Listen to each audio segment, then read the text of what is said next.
Greetings, ladies and gentlemen of the internet. This is Rock and Roll Spot coming at you with the weekly TV roundup. Starting with this past Friday's episode of Constantine. The episode opens with a girl walking through a rough part of town to buy drugs before her brother's funeral. As she shoots up, lights around her explode, and someone seemingly causes her to OD. When the police arrive, however, she seems to somewhat come to. At the cabin, Manny takes possession of Chaz and destroys the map after telling John about Taylor, the woman from the intro.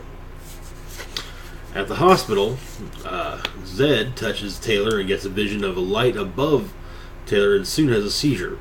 John and Chaz figure out what eventually killed Taylor is some form of dark matter. The on-call doctor tells Zed that after putting her through MRIs and whatnot that she has what is best defined at the moment as a tumor on her brain, which could potentially cause her visions. The entity that caused Taylor's OD kills one of the hospital janitors. Meanwhile, John casts a spell upon which traps Manny in a human body. The anesthesiologist. John and Manny find the janitor, and Manny tells John what's causing the killings. A shard of the Black Diamond, which the Black Diamond being the evil of a specific sorcerer consolidated into one physical form, and which was then shattered and spread throughout the world by the flood, as in Noah's flood.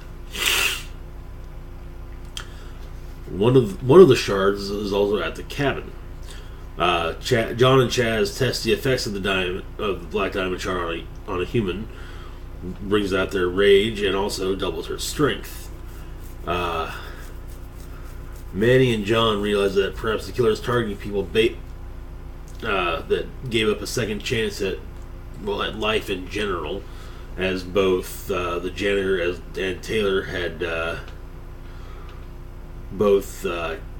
had histories of substance abuse. While Manny checks on Zed, a patient is attacked and killed by the killer. John tries to save him, however, and fails. John and Manny discover that the killer is in fact Zed's doctor, who basically got the shard of the diamond stuck near his heart when an IED exploded in Baghdad while he was a corpsman.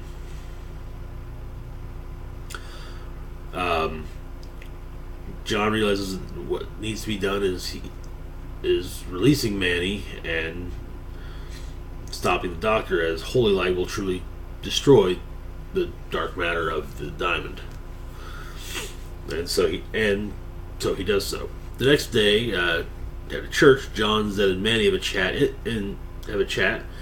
and it turns out that now Zed can see Manny.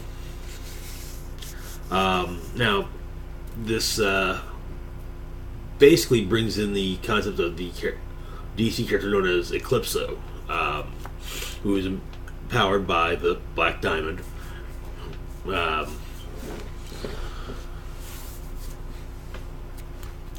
But in an interesting way of being kind of it comes and goes, and the character, the person with the diamond, when the diamond's in control, is rather malformed. Anyway, moving on to Arrow. Opens with Ollie leaving Tatsu to return to Starling City, and he suggests that she come with him to help out and keep an eye on him, make sure he doesn't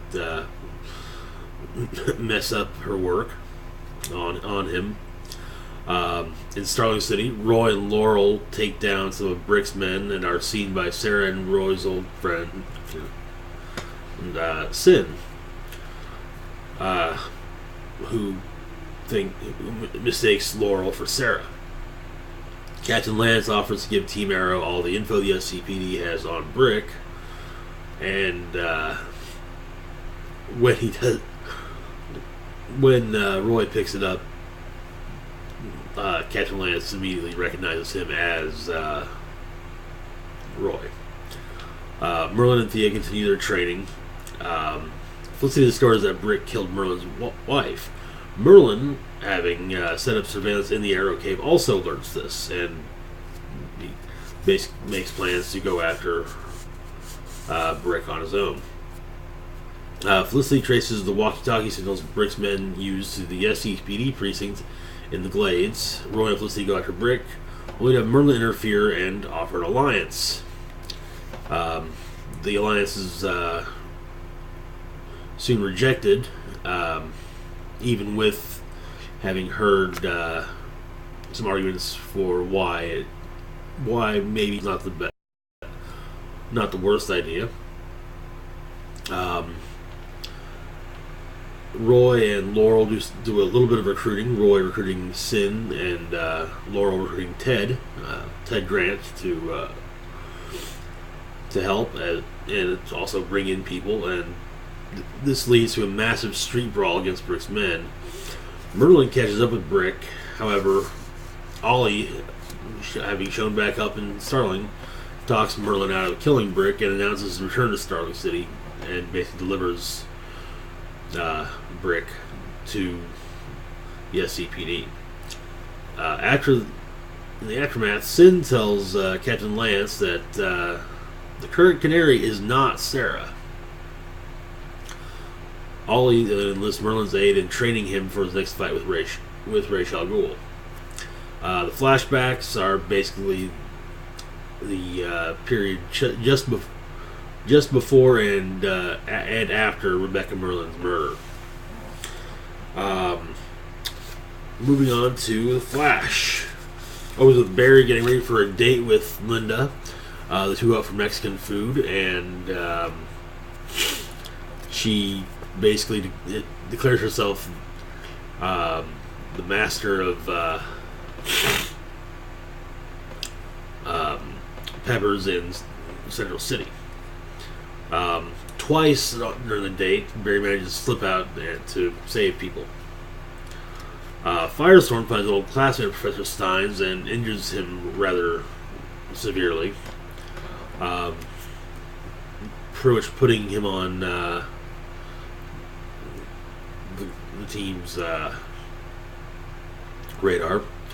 Joe and Cisco go back to Barry's old house to reinvestigate the murder of Barry's mother, and are basically given free reign of the place by the current resident. Barry, Caitlin, and Professor Wells talk to Professor Stein's wife, who basically feels like she's being stalked by Ronnie. Wells and Caitlin stake out the Stein's place, calling Barry and interrupting a second date with Linda when Firestorm shows up. Cisco manages to find what seems to be blood spatter of a speedster at Barry's old house. Meanwhile, Barry and Firestorm have a bit of a tussle, and however, Barry manages to slip a tracer on him. The next day, Barry, Professor Wells, and Caitlin find Firestorm and try to separate the two, or try to separate Ronnie and Professor Stein. However, this proves to not be entirely possible, as Ronnie's body seems to be rejecting Professor Stein's atoms. Cisco and Professor Wells make a quantum splicer out of the tachyon device from earlier in the season that could potentially split Ronnie and Professor Stein, but it doesn't seem to. However, it does not seem to work, and Firestorm explodes. While this is going on, Cisco tells Joe that one of the two blood samples got a hit in the Star Labs database, and it's Barry's blood, and it seems to be an adult Barry based on one of the chemicals in it. Now, also, General Eiling is told of Firestorm's explosion and sends a rapid response team to bring Firestorm to him. That's where the episode ends. Moving on to Gotham. The episode opens with a man returning home during a storm, only to be attacked by the killer from last week's episode. Fish comes to in, basically a new prison, and promptly threatens two of the men that are with her. Dr. Tompkins tells Gordon that she's now the new medical examiner for the GCPD. Gordon and Bullock find the body of the man attacked earlier, missing its adrenal glands. The killer grinds up one of the adrenal glands and injects it into himself, causing him to hallucinate. Falcone gives Penguin Fish's club, and also tells him to redecorate. Basically remove Fish's visual influence Fish's influence on how the club looked. The victim from the beginning of the episode is a school teacher, and Bullock identifies the killer from going through a yearbook. The killer being one Gerald Crane. Crane tells his son Jonathan, yes, that Jonathan Crane, that his serum against fear is working, and that soon Jonathan will be cured of fear as well. Fish gets the lay of the land, so to speak, of basically the prison she's in. Maroney tells Falcone he still plans to kill Penguin. However, Falcone is able to appeal to him and basically give him a reason not to, at least for the time being. While at the GCPD to invite Gordon to the opening of his new club called Oswald's, Penguin meets Edward Nygma. Gordon and Bullock realize that Gerald's motivation for conquering fear comes from the death of his wife, as he felt powerless to stop it because of his fear. Fish takes over with the inmates in the prison she's in after killing the top dog, so to speak, and taking the one and only blade amongst the inmates from him.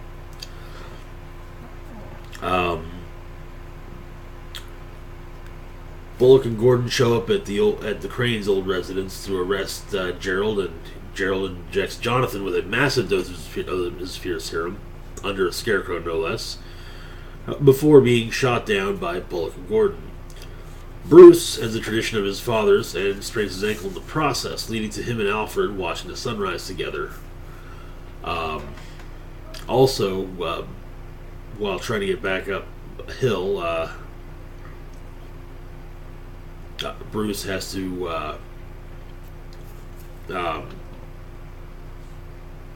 basically take care of his ankle on his own. Maroney tells Penguin at Oswald's that Penguin is safe from Maroney for as long as Falcone lives. But once Falcone's dead, Maroney plans to kill Penguin as soon as possible. Gordon is told that Jonathan Crane will live, but at least for now, in a constant state of terror. While he's being told this, Jonathan Crane hallucinates a scarecrow coming for him. Now on to Agent Carter. Opens with a group of Russians being asked to join Leviathan. One refuses and is killed, and also it is said that his family will be killed as well. Among them is a psychiatrist from the previous episode. Chief Dooley, the director, questions the psychiatrist and tells Peggy to chase her theory that a female Leviathan agent cleaned out Stark's vault. This is based upon the young girl who stabbed Dum Dum Dugan in the previous episode. Jarvis tells Peggy that Stark's visit to Fanau is what caused him to build his vault.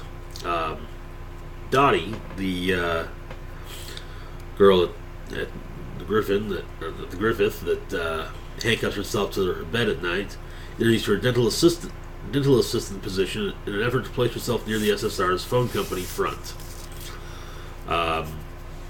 Peggy and Jarvis try to find the Russian agent by checking the women Stark has entertained in the last 6 months, basically so Peggy can see if One of them has scars on her wrists from frequent handcuff use. Dottie and the after Dottie kills the dentist, her and the psychiatrist message one another from across the street while the psychiatrist analyzes Chief Dooley. Agent Sousa gets confirmation that Peggy is working with Stark and arranges an ambush, which Peggy evades. Peggy goes for Cap's blood before meeting Jarvis to leave. However, as she prepares to leave the Griffith, the SSR closes in on her, but one of her neighbors manages to stall her. While this is going on, the psychiatrist manages to talk one of the SSR agents into committing suicide. And as Peggy is about to leave the Griffith, she runs into Dottie, who knocks her out with the knockout lipstick of Peggy's. Peggy comes to an SSR custody, and Dottie has left the Griffith. On to Scorpion. Opens with an arms deal that goes sour. Rockets are taken. At the garage, Walter makes dinner reservations for him and Paige to have a business dinner on Valentine's Day at a very swanky restaurant. When Cabe shows up and gives the team the task of disarming the stolen rockets and placing a tracking device on them. However, this will require them to go on a luxury cruise. Of all the places.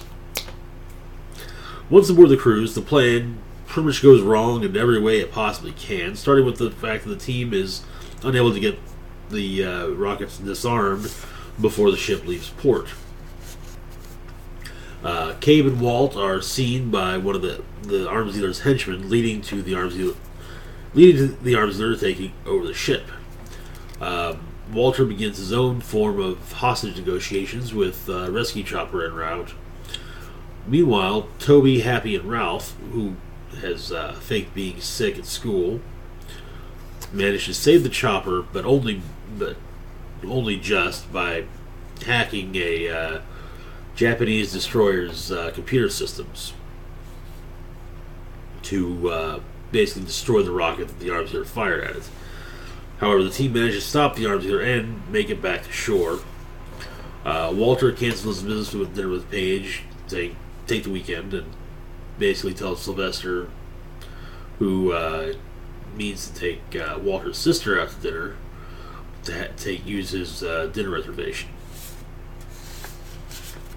And finally, Sleepy Hollow opens with three workmen finding an underground staircase hidden behind a wall, which leads to a sealed vault. The creatures inside attack the workmen and drag them under. Abby and Ichabod investigate the missing workmen, find the vault as well as the phone of one of the workmen. Meanwhile, Jenny's approached by Irving, who claims that he wants his wedding ring from evidence lockup. Ichabod realizes the vault was built by Thomas Jefferson. Also, a reporter whose brother is one of the workmen stumbles upon Abby and Ichabod coming out of the vault. Further investigation shows that the vault is home to General Washington's Reavers, special troops who have since undergone a life-extending change. Abby and Ichabod agree to let the reporter join them briefly. At the precinct, Irving is revealed to be more interested in evidence pertaining to the Hellfire Club, and reveals to Jenny that the only reason he's been able to act like his normal self is a rune he found going through some of Henry's papers. And that rune is losing its power. While exploring the vault, Abby and Ichabod come upon a mystical recording of Thomas Jefferson. Abby and Ichabod elect to destroy the vault with the Reavers inside once the workmen are rescued, and at the behest of Jefferson, the recording. And then in the end, Katrina gets a visit from Henry, who insists it's time for them to start their work. It appears to be a dream until Katrina sees the flowers that Henry brought in said dream, and also notices that her hands are bleeding from where she touched the thorns. That's it for this week's TV Roundup. We'll be back on Saturday with a review of Jupiter Ascending. As always, feel free to like, share, and subscribe. Also, if you're interested in watching League of Legends streams, check out my friend Ashley Rainey's Twitch stream where she plays League of Legends. Well, feel free to follow me on social media as well. Links to both, as well as Ashley Rainey's stream, are down below in the description. It's Rock and Roll Spock signing off. Live long and rock hard.